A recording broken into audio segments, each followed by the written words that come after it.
This perception isn't just you're looking at the landscape with a telescope from a tower. You have to actually be out in the environment, exploring and moving around in order to learn things. You're only going to learn about your environment by moving around in it and interacting with it. You're going to come up with some ideas for experiments, prototypes, explorations. I think it's always going to be a judgment call how much time and energy you want to put into those things. But I think for me, exploring value is something that has to be happening all the time. So that means putting prices to things, whether they're a business or an individual customer.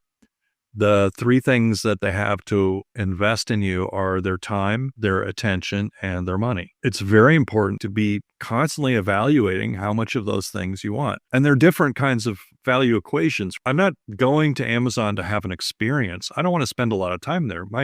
The value of Amazon to me is I can imagine that I want something and it's in my hand. And the faster that happens, the more value that Amazon's creating for me. Whereas with something like Netflix, it's a totally different value equation. The more time that I spend watching stuff on Netflix, the more value that I get. I think it's useful to think about those kind of things. What is the value that you're providing to customers? It's extremely common that the company or the individual or the consultant who is providing the value is often got a very different idea of what the value is than the customer has. What I have discovered, at least in my journey, the most innovative ideas have almost always come from customers.